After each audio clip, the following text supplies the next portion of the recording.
Quand nous abordons l'hindouisme, qui est la religion qui est très, très majoritairement pratiquée en Inde, il y a une question qui fascine les Occidentaux, qui sont d'une autre tradition religieuse, c'est la question de la vache sacrée dans la mythologie hindoue.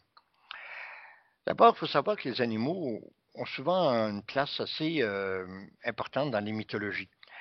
On peut référer à l'Égypte ancienne, où il y avait un culte qui était rendu à Hathor, la vache Hathor, qui est représentée dans certains tombeaux des pharaons.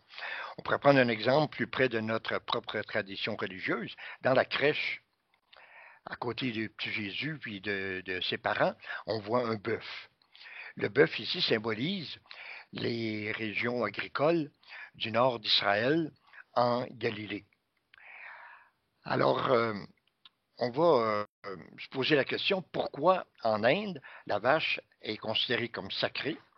Quelles sont les croyances qui lui sont reliées, les pratiques religieuses et sa place dans l'organisation sociale? Pourquoi la vache est-elle sacrée pour les hindous? Si on posait cette question à un hindou, il nous répondrait probablement, comme n'importe quel adepte d'une religion, que c'est à cause de Dieu ou des dieux. Ici, c'est Brahma, le dieu central de l'hindouisme que nous voyons à gauche, représenté avec plusieurs têtes, celui qui aurait créé la vache. Vishnu, représenté au centre, est considéré dans la mythologie comme le gardien, le protecteur des vaches. Remarquez que chaque partie du corps de la vache est associée à un dieu, car, dans l'hindouisme, une constante est que la vie, l'Atman, sous toutes ses formes, nature, animaux, humains, est toujours associée à des dieux. Cette croyance véhicule plusieurs valeurs, la maternité, la fécondité, la prospérité. Plusieurs pratiques sont reliées à cette croyance. En voici deux. D'abord, il est interdit de tuer une vache, quelle que soit la raison.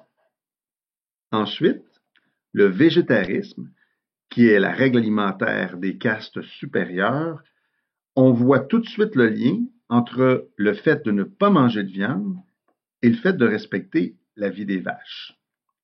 Dans la réalité, ces règles ne sont pas aussi strictes et de grands débats politiques opposent les religieux traditionnalistes et ceux qui veulent se débarrasser des vaches malades, trop vieilles, non productives, donc inutiles.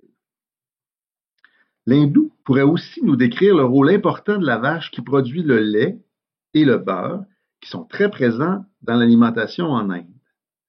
Un apport important de la vache est sa bouse, que l'on voit ici transportée par camion. Mêlée à la paille et séchée, elle peut être utilisée comme isolant ou encore plus comme combustible dans les campagnes pour faire cuire les aliments. 50% de la population en Inde est paysanne. La bouse est donc une énergie gratuite qui permet d'énormes économies dans un pays qui doit importer son pétrole.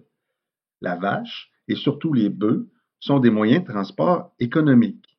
Enfin, l'urine de vache est utilisée comme désinfectant, mais c'est sur place qu'il faudrait vérifier la crédibilité de ce rite. Ne perdons pas de vue notre question. Il faut savoir que la sacralisation de la vache serait apparue il y a plus de 2000 ans, en même temps que l'apparition de l'agriculture. Chez les peuples très anciens, la cueillette, la chasse et l'élevage ne suffisaient plus quand les populations augmentaient. L'agriculture est alors apparue comme une grande révolution dans les modes de production. L'agriculture traditionnelle, qui permet de nourrir une plus grande population, dépend essentiellement du travail des animaux qu'il faut garder en santé, productifs et donc bien vivants. Parallèlement au développement de l'agriculture, s'est développée une valeur centrale de l'hindouisme, l'ahimsa, le désir de ne pas tuer, le respect de la vie, puisque toute vie est divine. Et, au XXe siècle, elle s'est traduite dans le principe de non-violence prôné par Gandhi dans son long combat pour l'indépendance de l'Inde qui était dominée par les Britanniques. Mais, vous me direz, bien d'autres civilisations ont développé l'agriculture sans pour autant sacraliser la vache. Très juste. Pourquoi cette sacralisation de la vache en Inde? Il faut aussi situer géographiquement tout le sous-continent indien et comprendre les particularités de son climat. Ce sous-continent est bordé au nord par les Himalayas, les montagnes les plus hautes et froides de la Terre. Et au sud, il est cerné par deux océans, à l'est et à l'ouest. Dans cette région domine le climat de mousson, caractérisé par de longues sécheresses interrompues par des pluies torrentielles parfois dévastatrices.